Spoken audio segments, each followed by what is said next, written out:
Olá, minhas saudações aos irmãos e irmãs. Sejam bem-vindos ao nosso programa. Hoje falaremos sobre os mecanismos de defesa do ego. O que são mecanismos de defesa do ego? Eles podem ser considerados as ações psicológicas que têm por finalidade reduzir qualquer manifestação que pode colocar em perigo a integridade do ego, pois o indivíduo não consegue lidar com situações que, por algum motivo, considere ameaçadoras. São muitos os mecanismos de defesa. Por isso, abordaremos neste programa apenas alguns de forma superficial. Foi Ana Freud que definiu em detalhes os mecanismos de defesa em seu livro O Ego e os Mecanismos de Defesa. Mecanismos esses esboçados por seu pai, Sigmund Freud. Vale dizer inicialmente que eles não são apenas uma medida de proteção inconsciente para impedir o ego de se conectar com seus desejos instintivos insaciáveis. Mas também vão protegê-lo da ansiedade de enfrentar suas fraquezas. As diversas situações vivenciadas pelo indivíduo podem desencadear sentimentos inconscientes, provocando reações menos racionais e objetivas, ativando então os diferentes mecanismos de defesa, com a finalidade de proteger o ego de um possível desprazer psíquico, anunciado por esses sentimentos de ansiedade, medo, culpa, entre outros. Resumindo, os mecanismos de defesa são ações psicológicas que buscam reduzir as manifestações iminentemente perigosas ao ego. Joana de Ângeles irá nos dizer no livro O Ser Consciente, em seu capítulo 7, que, habituado ao não enfrentamento com o self, o ego camufla a sua resistência à aceitação da realidade profunda, elaborando mecanismos escapistas de forma a preservar o seu domínio na pessoa. Existem muitos mecanismos de defesa, como eu disse no início, mas podemos enumerar alguns desses instrumentos do ego para ocultar-lhe a realidade, facultando-lhe a fuga do enfrentamento com o eu profundo, o self, tais como negação, repressão ou recalque, regressão, deslocamento, projeção, racionalização, compensação, introjeção e sublimação. A negação consiste na recusa da aceitação da realidade incômoda ao ego. A negação é um dos mecanismos de defesa mais comuns. Quando negamos, perdemos o contato com o incômodo, mas, obviamente, não o resolvemos. Dessa maneira, acumulamos coisas não resolvidas, até que, em algum momento, venha à tona de uma forma inesperada e, muitas vezes, dolorosa. Quando você usa a negação, Você simplesmente se recusa a aceitar a verdade ou a realidade de um fato ou experiência. Um bom exemplo é: não, eu não sou apenas um fumante social. Repressão ou recalque. A repressão é um mecanismo mental inconsciente pelo qual as ideias ou os impulsos indesejáveis e inaceitáveis são suprimidos pela consciência e impedidos de entrar no estado consciente. Repressão é o movimento que o ego realiza para rebaixar conteúdos dolorosos, sejam ideias, afetos ou desejos, da consciência para o nível inconsciente. É um mecanismo de defesa da dor.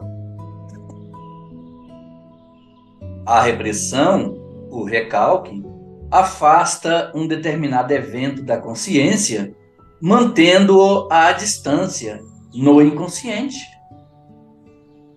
Faz com que, por exemplo, nos esqueçamos de fatos indesejáveis, evitando o contato com lembranças incômodas e emoções dolorosas. Você pode usar a repressão quando esquecer de fazer algo desagradável, como ir ao dentista ou ao encontro com um conhecido que você realmente não gosta. A repressão pode ser temporariamente benéfica, especialmente se você se esqueceu de algo ruim que aconteceu com você. Mas, se não vier a enfrentar a experiência, ela pode voltar para assombrá-lo. Lidando com a defesa, procure conhecer mais sobre seus sentimentos, suas emoções, tendências, características e imperfeições. Busque mais entender e criticar ou julgar. Busque as origens destas características. Informe-se. Tudo o que desconhecemos, tememos. Eduque o que não está de acordo com o que escolhe vivenciar ou viver, mas não reprima simplesmente, pois você só dará mais força a esse aspecto do seu ser. Retorno a formas de gratificação de fases anteriores devido aos conflitos que surgem em estágios posteriores do desenvolvimento. Na regressão, você volta a um estado emocional infantil, em que seus medos inconscientes, ansiedades e angústia geral reaparecem. É o processo de retorno a uma fase anterior do desenvolvimento, onde as satisfações eram mais imediatas, ou o desprazer era menor. Um exemplo é o comportamento de crianças que, na dificuldade em seus relacionamentos com outras crianças, retornam, por exemplo, à fase oral e retomam o uso de chupetas, ou ainda comem excessivamente. É um mecanismo de defesa comum em nossos relacionamentos. Quando somos flagrados em alguma falha, quando as coisas não vão bem, quando estamos fragilizados, quando somos reprimidos, criticados ou julgados, às vezes entramos na vítima, na criança interna. Ficamos regredidos a uma fase bem infantil, ficamos confusos, chorosos, birrentos, inseguros, reativos e, algumas vezes, até agressivos. Já o deslocamento é um mecanismo de defesa que se caracteriza pelo redirecionamento de um impulso para um alvo substituto. É quando contemos nossos impulsos e reações emocionais para não macular nossa imagem de boa pessoa e deslocamos esses impulsos para pessoas, objetos ou animais. Usualmente, descarregamos nos filhos, esposa, marido, familiares, funcionários, animais de estimação, cadeiras, portas, etc. Um cliente está furioso com seu médico. Não expressa isso, mas agride verbalmente a enfermeira. A projeção se dá quando sentimentos próprios, indesejáveis, são atribuídos a outras pessoas. Esse também é um mecanismo de defesa extremamente comum. Projetamos não só sentimentos, mas qualidades, imperfeições, etc. Enxergamos com exatidão as falhas do outro, percebemos, inclusive, os detalhes, mas não percebemos, muitas vezes, que temos características comportamentais ou imperfeições muito semelhantes aos outros. Na projeção, olho no outro para não ter que olhar em mim. Na projeção, eu atribuo ao outro culpa por tudo que acontece comigo. Me transformo vítima do outro e do mundo. Não assumo com isso nenhuma responsabilidade. Culpo a esposa, o marido, os filhos, os parentes, os pais, o chefe, os colegas, os políticos, os governantes, os espíritos e a Deus. Toda vez que fico muito incomodado com o comportamento, fala, atitude de alguém, é uma dica que tem algo aí para aprender.